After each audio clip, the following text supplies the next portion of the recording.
You're listening to WCEG Network, where we speak life into the community. Log us on WCEG Talk Radio. Watch us live on smart television, Roku, cable, YouTube, Facebook, LinkedIn, and now on Fanbase, Blue Sky, and Twitch. Search us for WCEG and subscribe to all social media platforms. My name is Damita Chatman. I'm your host for the next hour. Download us on free WCEG mobile talk radio. Say Lexus, play WCEG talk radio. Last but least, this is disclaimer. Anything that is said today is the opinions of the host and the guest, not my producer. So anything that I say or Roger say, feel free to pick up the phone and call me on my Google number. Mr. Former Roger Bruce, thank you for coming out of retirement. I'm going to give you a minute to tell us a little about yourself, and then we're going to go into the questions. Thank you, former Representative Roger Bruce. Well, thank you very much, and glad to be here. Thank you for the invitation to participate. It's an interesting journey. I started out, I was born in New York, in Harlem, and I was born to a mother that had 5 children by the time she was 22. And so it was an interesting journey in that I ended up being raised by my aunt because my aunt didn't have any. My mom had 5, and she said, "You go over there, stay with her." And then one thing led to another, and I ended up down here to go to Morehouse after attending a military academy. It was an all-black military school in Virginia, St. Emma Military Academy. And that's kind of where my leadership skills started. At the age of 16, I was in charge of a company. And then after that, a battalion. And so it was an interesting journey from there to Atlanta. I came here to go to Morehouse. And when I got here, there was a governor's race going on. There was a guy by the name of J.B. Stoner running for governor. And JB's campaign slogan was that he was going to get rid of crime in Georgia because he was sending niggas back to Africa. And I was like, okay, where am I? And so one thing led to another, and I decided that I was going to get involved in the political process because that was something that I just couldn't believe he was saying. So I majored in political science. I met a gentleman when I was here for a week. His name was Maynard Jackson, and I ended up uh, being working at his law firm, Jackson, Patterson, Parks, and Franklin. And then he decided to run for mayor. I was still a student. I got very involved in his campaign. We organized the students on his behalf. And one thing just led to another, as I said. And I ended up running for office back in 2002. I won the election. I served for 22 years in the House. And now, because things have changed somewhat, I was in retirement. I wasn't planning to run for office. But when Jason Estevez decided to leave, it left us without a senator that was to represent this area. And I decided I was going to get in to fill his unexpired term. And with that, my hope is that there will be people that we really can believe in and trust that will at some point step up to this plate and I can go back into retirement again. But in the meantime, I wanted to fill it because when we go back in session in January, it's going to be really, really dangerous. Our state budget is $72 billion, and half of that comes from the federal government. And so right now, with all the things going on in Washington, some of that money is probably not going to get here. And Okay. when it doesn't, you need somebody that knows what they're doing to be in that General Assembly. And that's why I've stepped up to do it. Okay. Thank you. I'm gonna ask you because I've been knowing you for years, so I'm not gonna call you former rep. I'm gonna call you what I call you, Roger. There you go. We're gonna be real comfortable, like we did a couple weeks ago. Okay. Let me ask you something, Roger. You said something. Let me before we go into this. Let me ask you because people don't know this, and some know this. Back here, you had a brain issue Yeah. I had a that blood vessel. they had declared you basically dead. So Yeah. let's talk about that. Let's talk how Okay. good God is. God is good. I was actually at the school board giving a speech trying to get us a new school to replace Westlake High School. The old building was messed up, as you know, and we wanted a new building.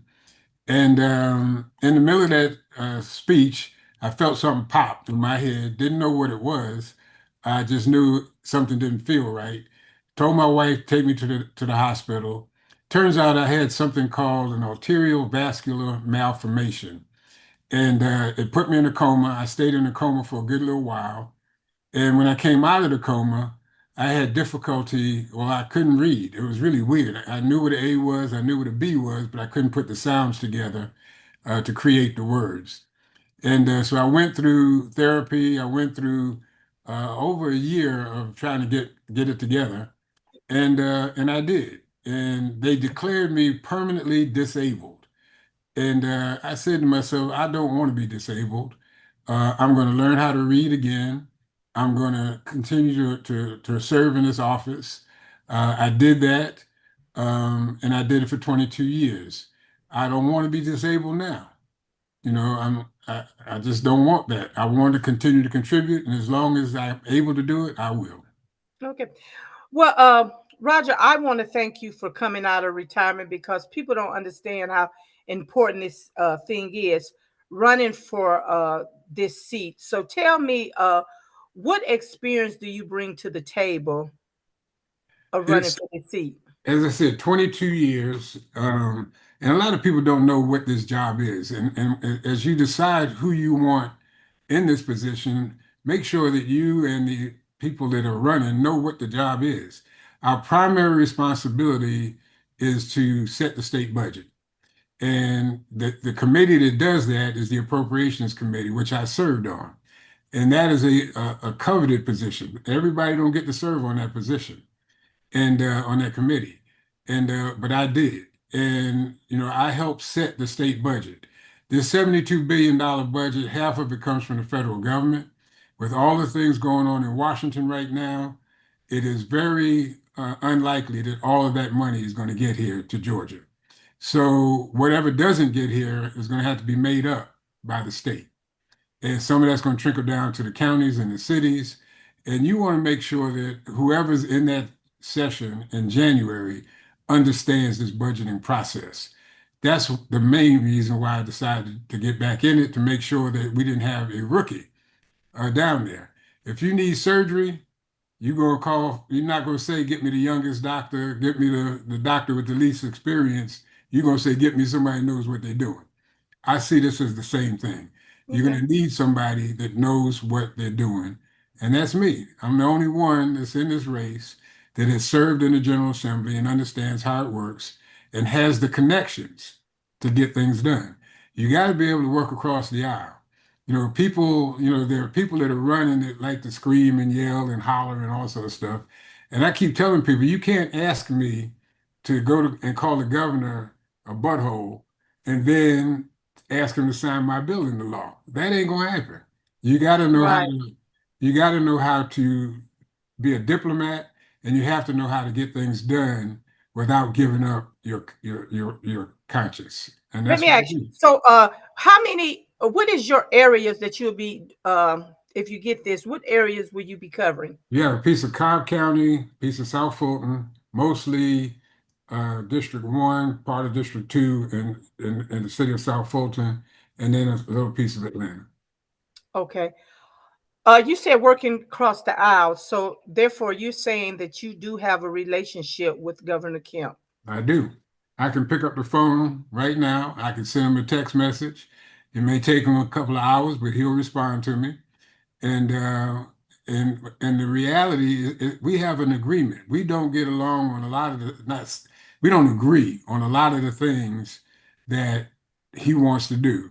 but we're not disagreeable. We can talk to each other, Okay. and we have a mutual respect for each other.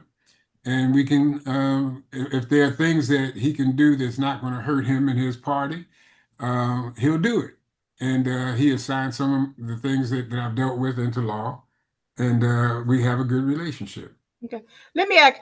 So you did. Could you discuss a little bit? Because right now we have a lot of people especially in the city of South Fulton, that's new to our city, Hmm. and they really don't understand what took place years ago.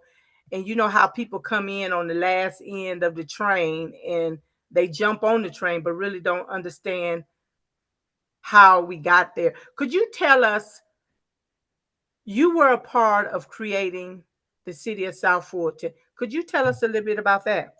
Yeah, what ended up happening, there was a Republican from the north side of Fulton County that introduced legislation that pretty much limited our ability to get our share of the sales tax.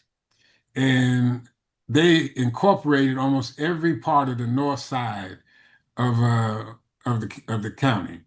And when they did that, they created a bunch of cities, and those cities divided up the sales tax. We didn't get our share. And that was one piece of it. And our share at that time was $25 million. And so what ended up happening is all the other parts of the county got their share of it. And then they wanted to stop us from getting anything, basically saying that the only money that could be spent in South Fulton was the money that was raised in South Fulton. So they Mm. didn't want the rest of the county to contribute, to help, or do nothing. And they didn't want to give us our $25 million. So that's kind of what got the ball rolling. And then as we were doing it, there were people that wanted to go into Atlanta. And Atlanta was very clear. They have their own independent school system. They were very clear that if we went into Atlanta, they were going to shut down the schools that served us here in South Fulton because they didn't need them. The kids that went to these three schools over here, A. Philip Randolph, Sandtown, and Westlake, they were going to bust them into Atlanta City schools. If that had happened, our property values would have went straight down the toilet. And so we just all got together. We decided we were going to become a city of our own. We worked very hard and we got it done. Took us almost 10 years to do it, but we got it done. And when we did it, the day afterwards, we got our $25 million and it's grown ever since. Okay. Do you think that was a bad decision or a great decision? I think it was an absolute great decision. Um, you know, my job was to get you the opportunity to be able to vote. And that's what I did. And then you and others, you guys got together and you convinced people to go vote. And that was the right thing to do as well. Do we elect all of the right people the first time out? That's up for this discussion. But the bottom line to it is that you control that. You as voters control who the leaders of this city is going to be. And we have an election coming up where you have an opportunity to vote for a mayor and a couple of council people. And so that's your choice. But my job was to give you the opportunity to exercise that choice. And that's what I did. So basically, what you did in order to get to become a city, you had to work across the aisle with Absolutely. with the Republicans. And we could Okay. not have done it without.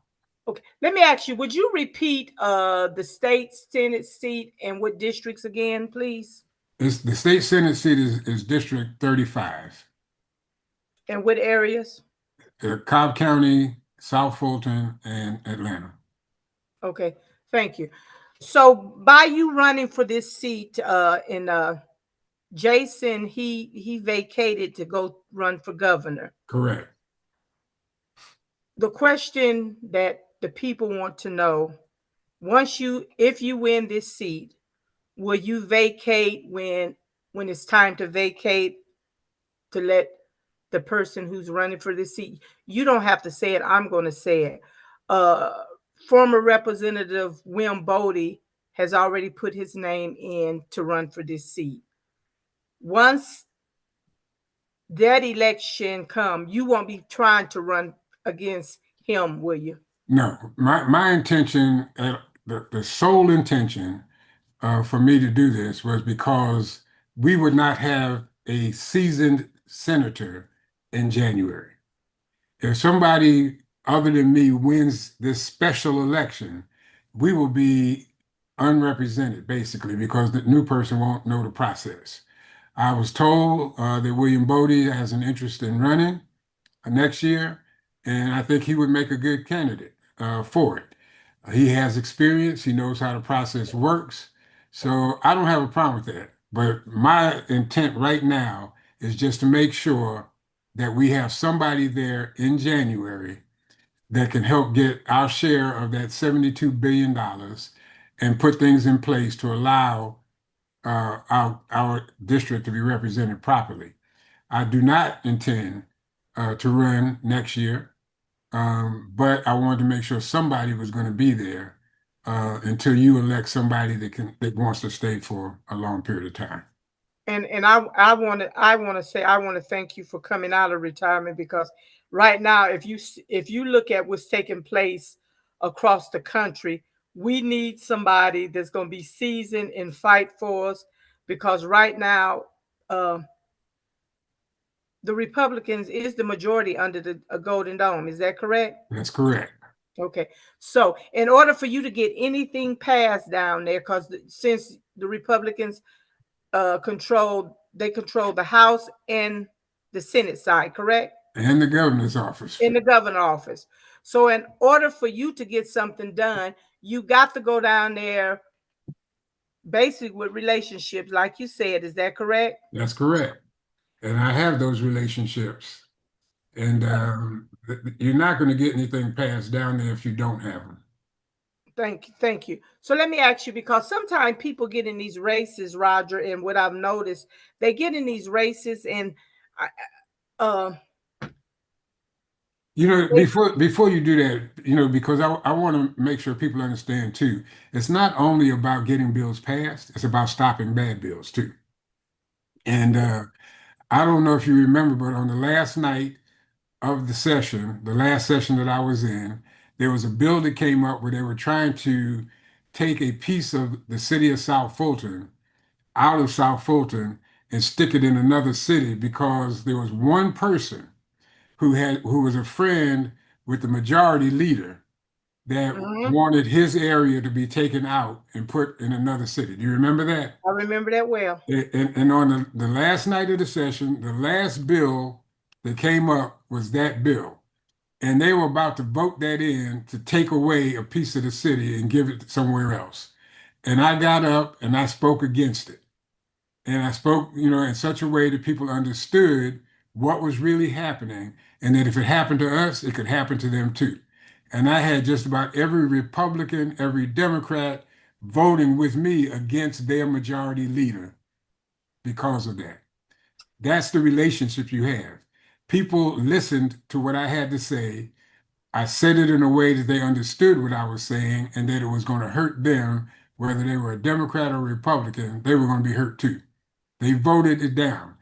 We have a rule that lets them bring it back up for one more vote. And Okay. that's what they did. Right after that one, they brought it up again. The second vote had more people voting against it than the first time. Okay. So I, that's I, how you re- got to get it done. I remember that bill well, because the piece of property that it would have really hurt the city of South Fulton. Correct. And if you guys had not voted that down, they could have come back and did all the cities like that. That's exactly right. So I remember that, and I remember the bill, the person, everything. So thank you for getting that done, because the city of South Fulton can't take too much more. They can't. And I'm gonna tell you, I believe if that had a pass, oh my God, They would have come after more. they And they would have gone after other cities. So you have to have relationships because first thing you got to do is get them to listen to you. And I went to the well when I needed to go to the well, so that, because if you keep going down there every day, all day long, people stop listening to you. They go to the bathroom, they do all kinds of stuff. And so you have to know how to work with people and get them to listen to you. And that's what I did. You just said something, and so you sometimes people don't understand that if you away from your seat and a bill pass, you might had to go to the restroom, and you can't vote on that bill. That bill is being voted while you. Could you explain that?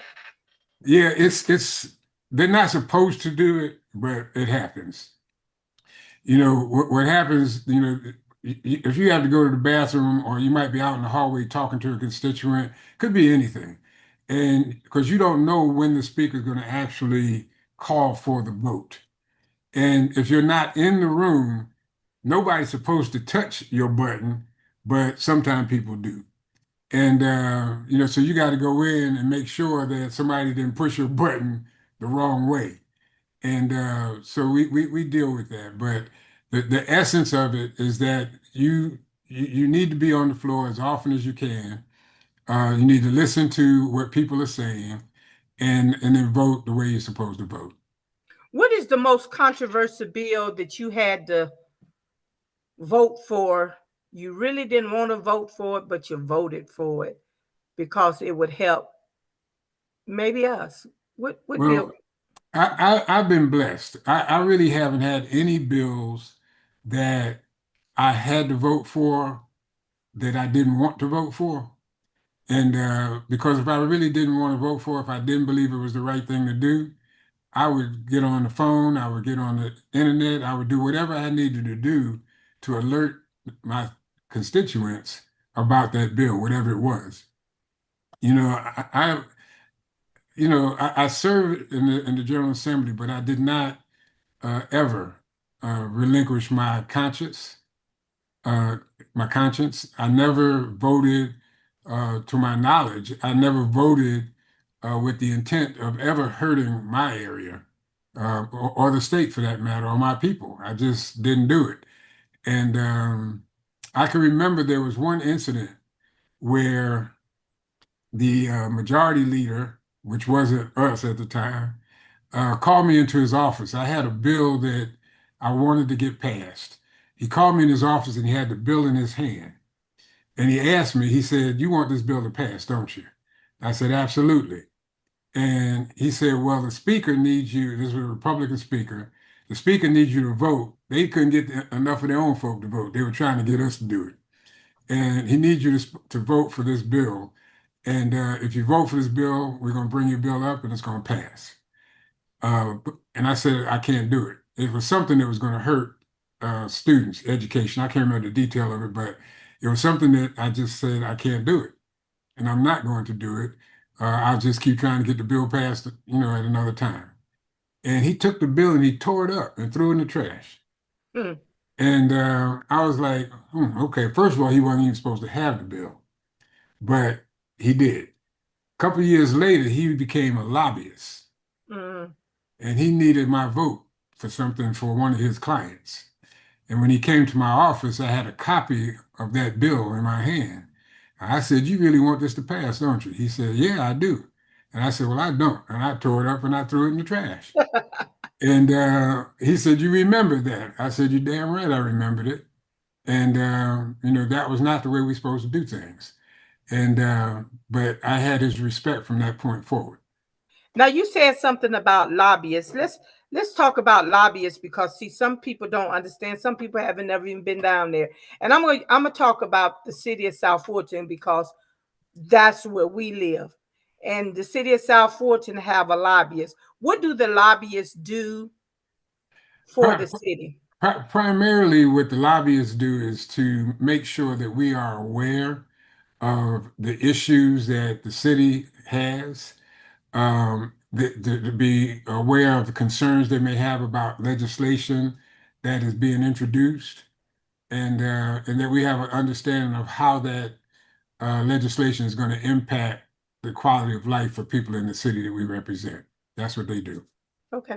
I know you did a town hall back here, maybe I just say a month and a half ago, and it was something controversial about taking the cap off the millage rate. Yeah, Do you still feel the same way that you felt when you did that town hall? absolutely.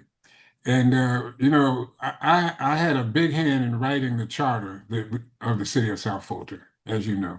Mm-hmm. And in doing that, we put things in there to try to safeguard against people and issues that we didn't know everything that was going to come up. So we tried to put as many safeguards in there as we could. One of those safeguards was to put a cap on the millage rate so that our taxes wouldn't go sky high without any kind of oversight. And from what they wanted to do, and I understand why they wanted to do it, but my thought process was just different. They wanted to eliminate the cap on the millage rate so that if need be, the millage rate could be raised beyond that point. And then if the millage rate is raised beyond that point, the taxes could be raised. They Mm-hmm. wanted to do it because they wanted to be able to borrow money to be able to build a city hall and a public safety facility. So I got all of that. But again, they're saying that the bank told them that they had to do that in order for Mm-hmm. them to get the loan. And my position was, let's just go to a different bank, find a Mm-hmm. different bank that will lend us whatever it was that you needed without raising the cap on the millage rate. And that's what they ultimately did. They got the bank to take that requirement off.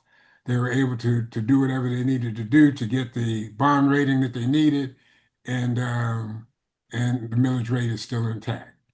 That's it. I'm looking for something today, and I can't. I was looking on my phone, and I should have pinned it. Do you know that since I want to say July, don't quote me, but maybe since July or June, the housing market have just took us, just stopped because they don't know where the economy's going. Did you know anything about that? I've heard about it. You know, a lot of that has to do with what's going on in Washington, not knowing what the I got it, Roger. Hold on, I got it. One of the residents, and I'm gonna call her name out because she helped fight for cityhood. She was great, Kimberly Mays. yeah. She posted today that Atlanta worst nation is the worst in the nation to counsel home sales. Buyers, sellers, and different realities agent says, okay? Around 56,000 purchase agreements have been canceled on homes. So right now, what's taking place where they have furloughed, shut down the government. Do you see a lot more happening in the months to come if change don't come? Absolutely. You know, we are unfortunately at the mercy of Washington right now. Um, as you said, the government is shut down. We have a lot of employees, federal government employees, that are not getting a paycheck. Some of them are having to work without a paycheck. And so that trickles down. If they're not getting paid, they can't pay their rent. Even though they're working, they can't pay their rent. They can't buy food. They can't buy groceries. You know, we are in a crazy situation. There was a report that was done about maybe a month ago that said if we continue down the path that we are now nationally, that 25, 30 years from now, there won't be a United States. Hmm. They're saying that the states are going to start dropping out of the union. And I'm sure there's a process for that that takes a while, but the essence of it is that if that happens, you know, California, they're talking about them being the first. They're the major contributor to the federal government budget. And I don't know if you remember when Donald Trump made a statement that he wasn't sending any more money to California. And Mm-hmm. California said, fine, we won't send any money to Washington. And if they don't send money to Washington, all of those little red states over that way, they're gonna start going bankrupt because right now they're getting subsidized big time by the federal government. And if the federal government doesn't have the money to subsidize them, they're gonna go bankrupt. And so we need to really start paying attention to what's going on because all of this stuff is trickling down. The federal budget is being cut, which means the state budget is going to be cut, which means the county budgets are probably going to be cut, city budgets are going to be cut, and all of the constituents are going to be suffering. So Okay. yes, I do see it getting it worse. I don't see it getting better until. So with that being said, do you think and I'm just talking about our city where I live. Do you do you think that we should tighten up in areas, eliminate some of the partying and all this other? Well, I'm gonna use your friend's phrase because I thought about him when I asked you to come on the show. Do you and I'm gonna say it just like Reggie, do you think we need to cut some of this rigmarole out? Ain't that what he would say? that's probably what Reggie would say. That, What that's you say? that's probably exactly what you said. I think that there needs to be a good comprehensive look at all the money that's being spent, what is being spent on, and you have an election coming up on the 4th of this month, of next month, excuse me. And I think you need to really pay attention to who you put in place so that they could look at the city budget and make sure that the money is being spent for things that they need to be spent for and things that are truly city functions. A lot of this other stuff, it's nice to do it. People need the groceries, people need all this stuff. They need the social activities, but that may not be state money, excuse me, city money may not be the way to pay for that. Okay. Let's talk about the homeless population right now. Going back to if you get back in that seat,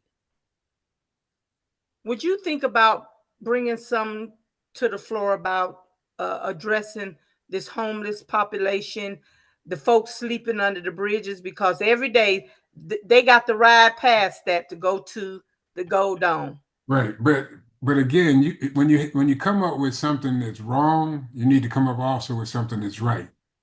Okay. And I know exactly what you're saying. I rode by there every day going to the Capitol, people living on the street. But if you tell them you can't live here, you got to move, where are they going to move to?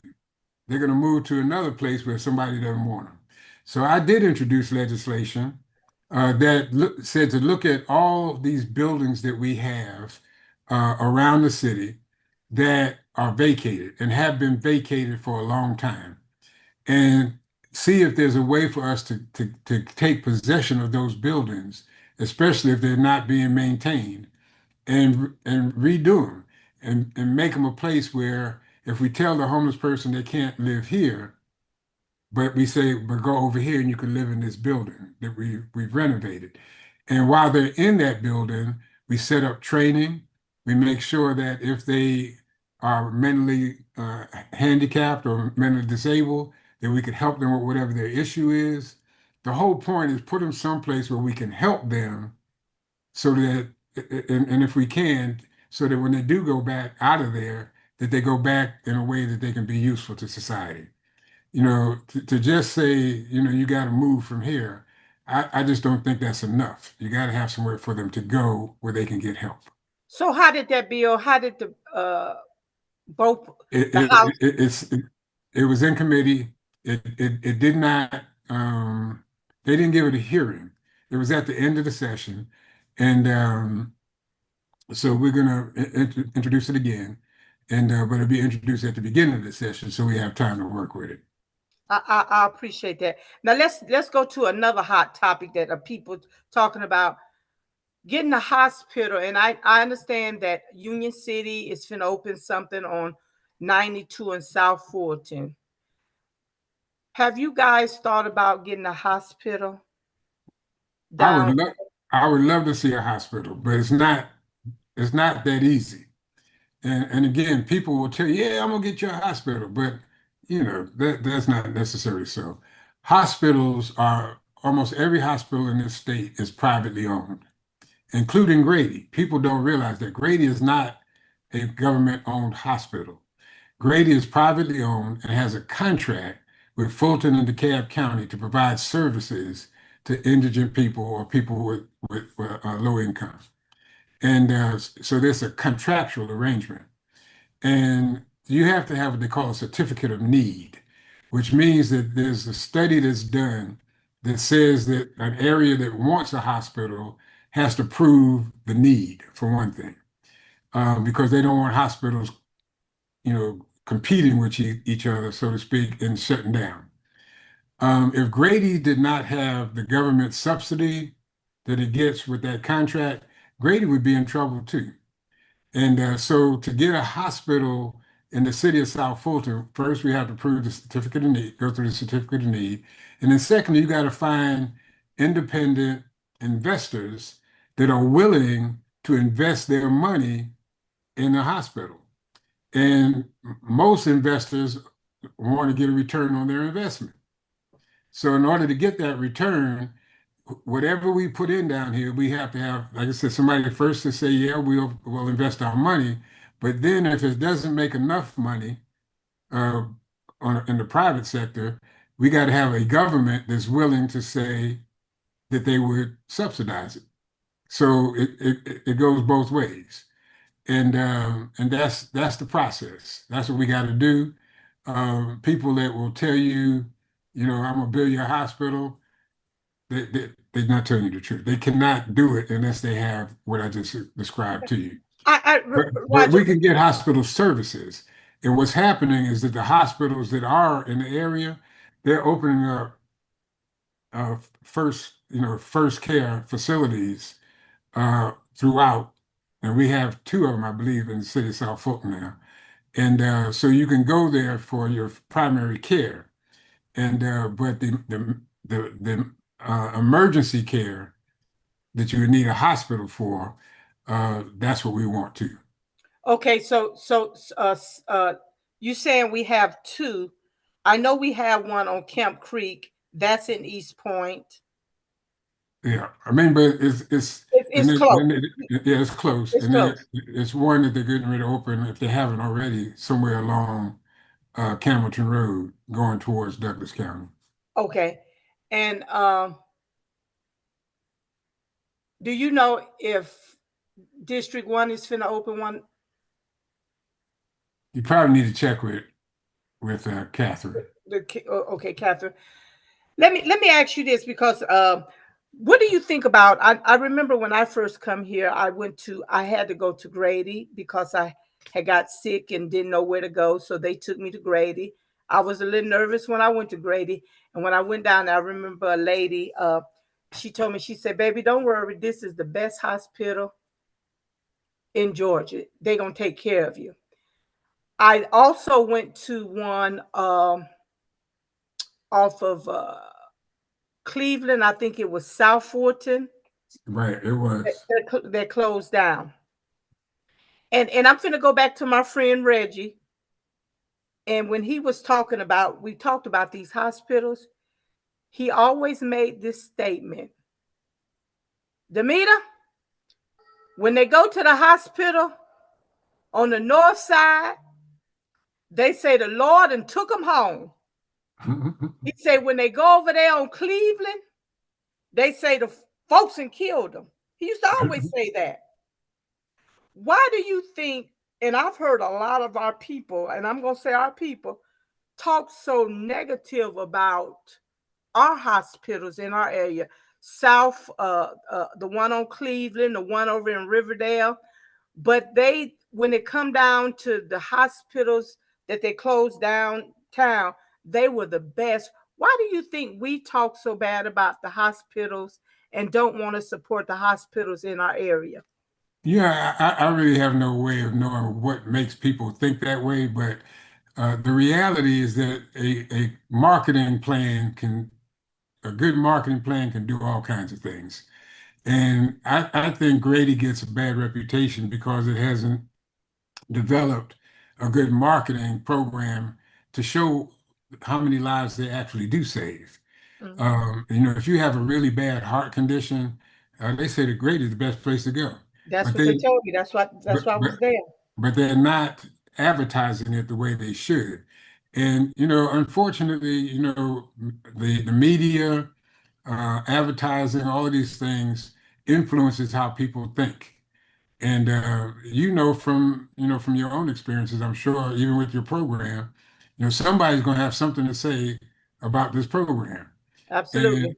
and as a result of that, if there's more people picking up on what the negatives are and communicating the negatives, then there are people who are talking about the positives, because how many people do you reach that you're giving good information to that they have no idea about it had you not given them the information? Is that a fair statement? That's a fair statement. Yeah, we have to learn how to let people know the positives. People, for whatever reason, they just suck up the bad stuff. They Uh, suck it up. uh, oh, And suck it up. It's like oh my God. yeah, it's like a sponge. They just suck Yeah, it up. they just suck it And, up. and what I'm saying is, let people know about the positives, the good things that are happening. When we were talking about creating this city, the city of South Fulton, I heard all the negative stuff. So, oh, we don't have enough money. You know, we our taxes are going to go through the roof. I mean, it was all kinds of things. And I'm saying none of that stuff is real, because we've done the studies to determine that this city is going to be able to sustain itself. We've done the study, we've done the research. And so far, in spite of whatever you might think about the way the city's being run, we ain't in debt. Yeah, The city, the city is taking in the money that it needs to do what it needs to do. We're not in debt. Our taxes have not gone up, as a result of the city. Um, and I'm just saying, our taxes have gone up, but they've gone up because our property values have I was gone up. just gonna say because our Yeah, property value. I was yeah, just gonna say that. yeah. Thank you. Our property values have gone up, so your taxes are going to go up, but it's not because they've raised the taxes. In fact, one of the council members had the taxes reduced, so had the millage rate reduced. So I'm just saying, if we stop listening to all of the negative, the naysayers, the people that really don't do their homework, and start listening to people who have done the homework, can show you verifiable proof of the positive things that are happening, and just embrace the positive and move on. District 35, the Senate seat. And for people to know, that was Senator James' seat for years until they did some redrawing the lines and drawed her out. And someone stepped into her seat that didn't have nobody to run for that seat. Right. And so right now, this is where we at now again.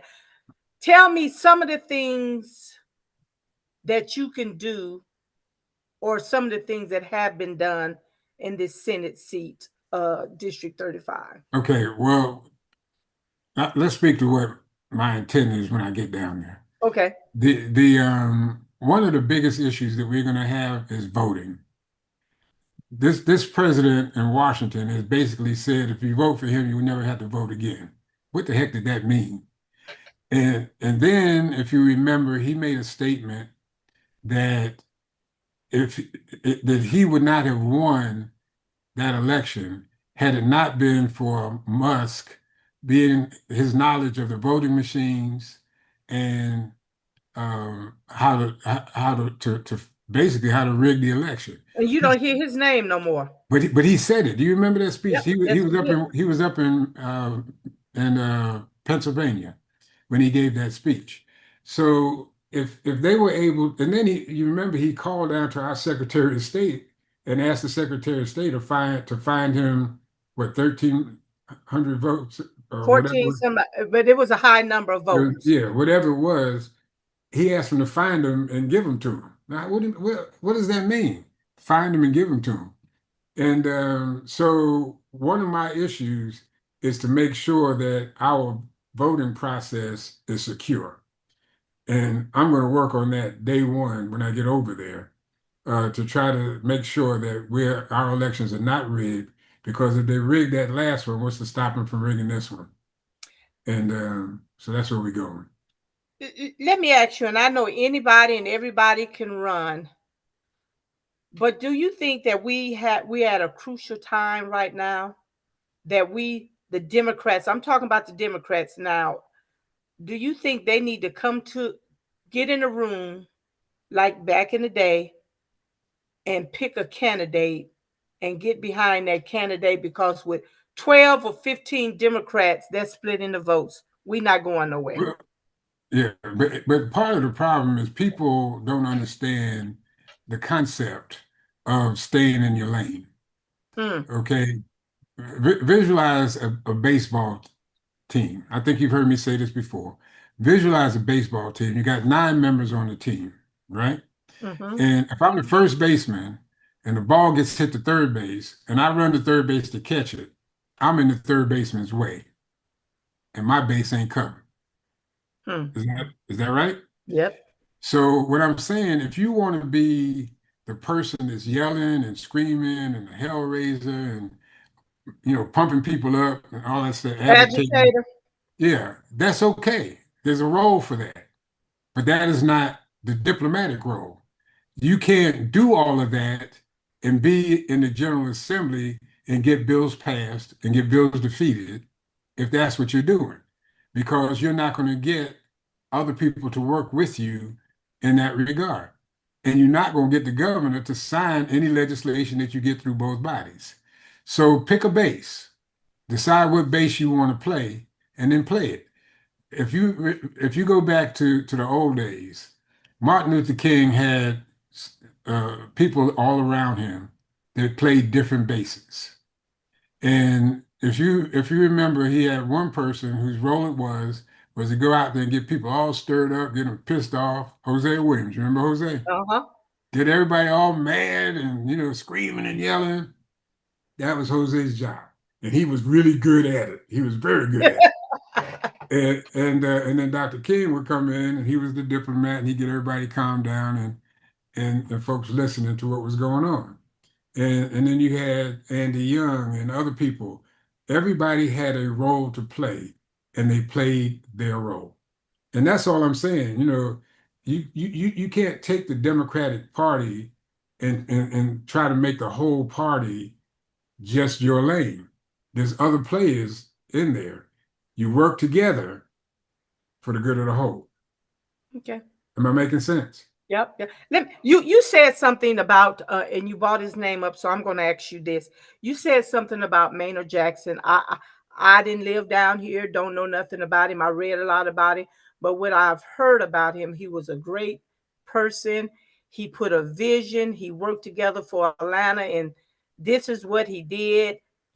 If Maynard Jackson can come back alive just for 5 minutes, do you think he would tell the people he's disappointed in them? I don't know that he would say it that way. I think his first reaction would be, I thought I took care of that before I left the last time. But Okay.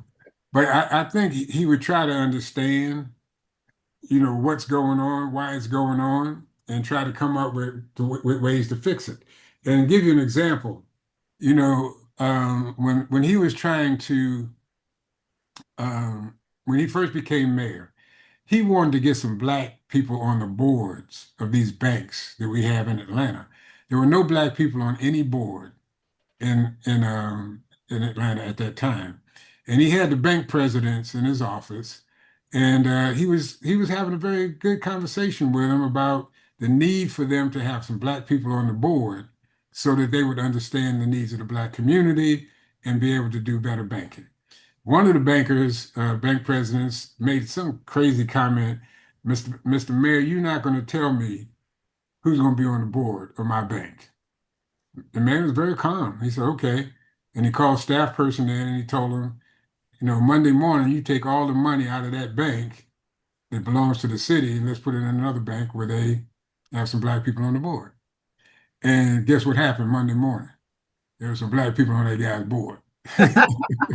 They say money talk. Let Yeah, but more than that, reality talks.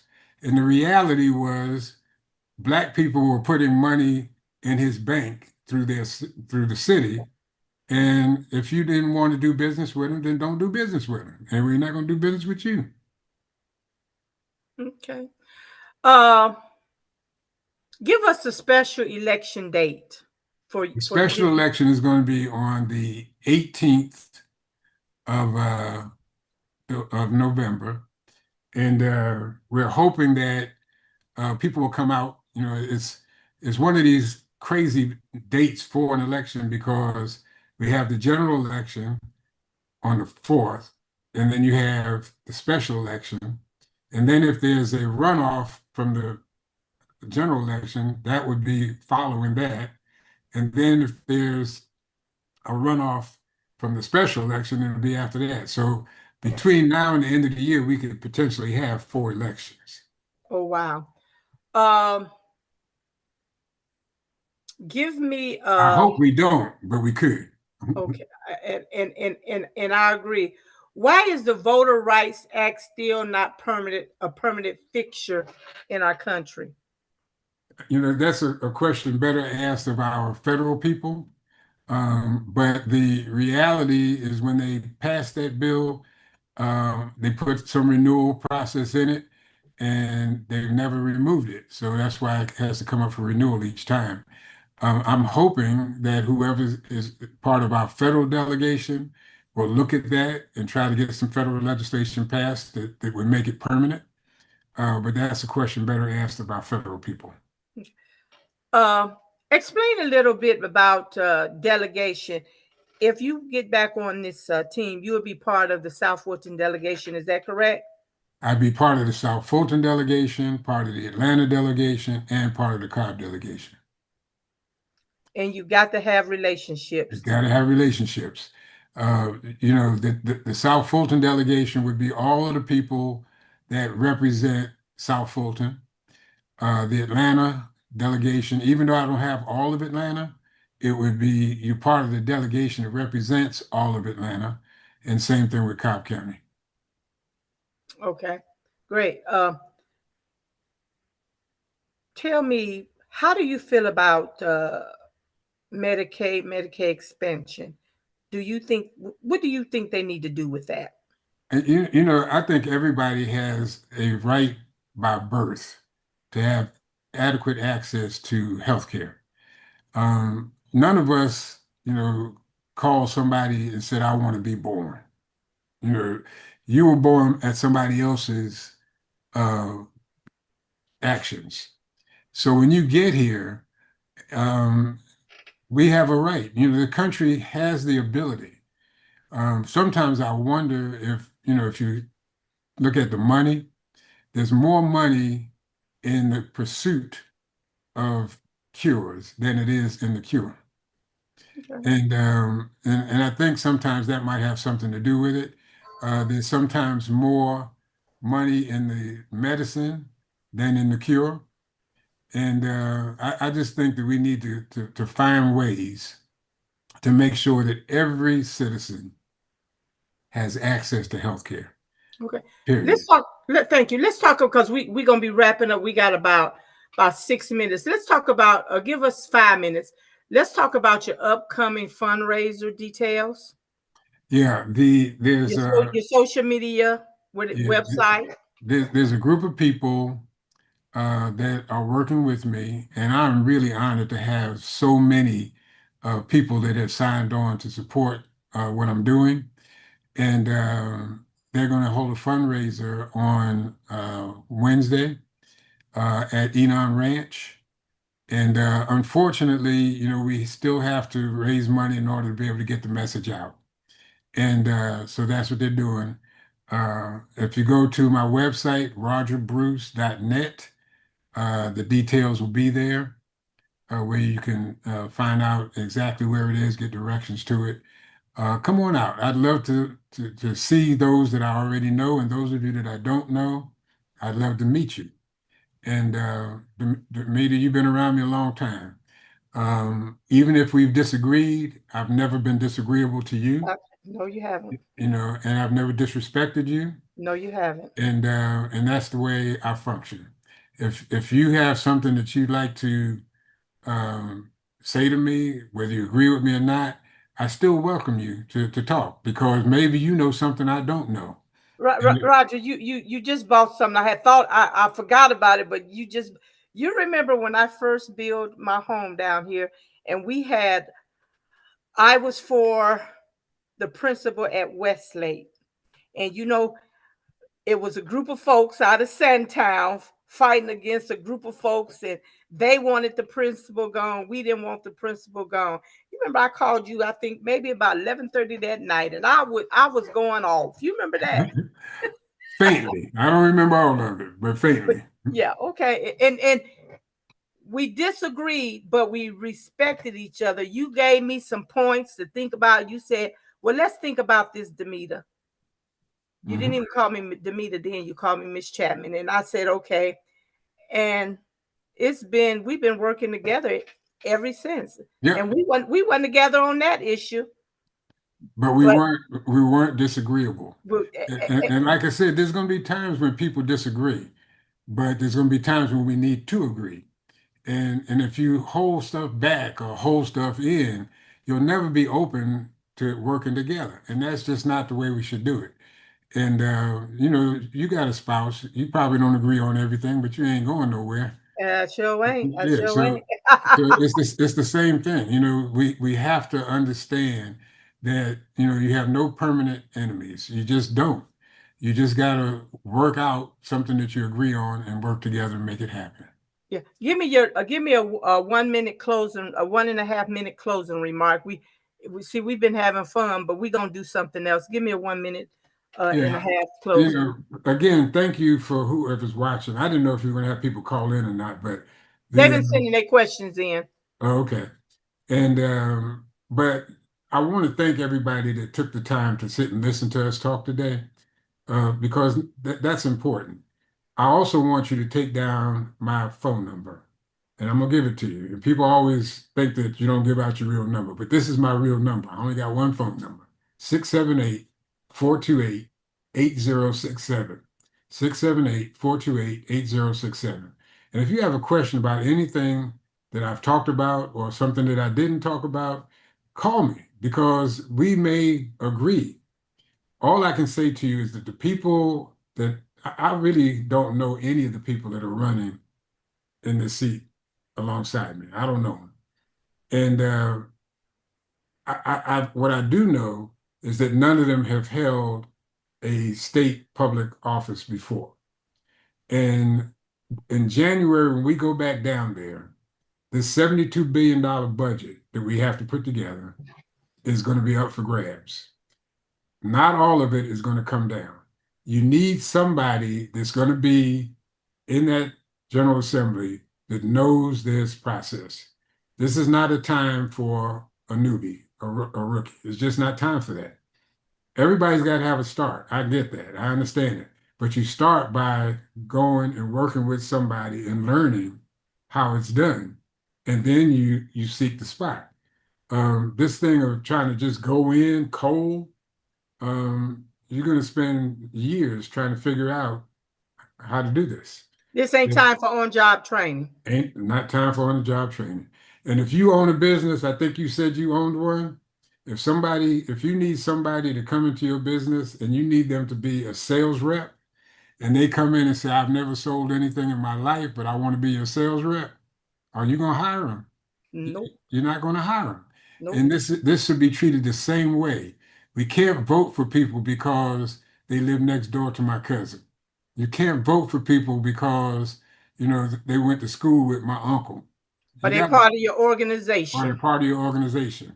And just because somebody is a doctor, which I think is a respectful business, a doctor, a dentist, or whatever, that's good. That's a respectful thing to do. But that does not qualify you to govern. That does not qualify you to get bills passed. That does not that does not put you in a position where you can run the government. It's just two different things. And so pick a lane and stay in it. Be the All right. best doctor, be the best carpenter, be the best whatever, but stay in your lane. stay in your lane. Okay. Well, tomorrow early voting starts in the state of Georgia. Make sure that you cast your vote. Make sure that you know who you are voting for. Make sure that you check them out. And I'm gonna say this: everything look like gold on ain't glitter. And I'm gonna leave this with you. Know before you go. Know who is on your ballot. Know what is on your ballot. Know when to vote. Know where to vote. But most importantly, cast your vote. Again, Roger, I want to thank you for taking my call coming out. Uh, it was a great interview. I can be here all day talking to you, but we have a time limit. I want to say to the people that is the naysayers are talking about my organization and the radio station. My organization is nonpartisan, and it's a nonprofit. And so I have had in the past endorsed people. I've said I would not endorse anybody in the city of South Fulton election because it's too many. But when they go into a runoff, will my organization or will myself endorse? Maybe I will. But again, I want to thank Roger for being honest. I want to thank you for coming out of retirement. And let's go get Roger Bruce in the seat. I said that. I stand by it. Let's get him in the seat. We don't need drop on the job training. We need some experience. You can just see what we got in our city of South Fulton on the job training. Thank you, Roger, for coming, and you have a great day. Thank you. You too. Bye bye.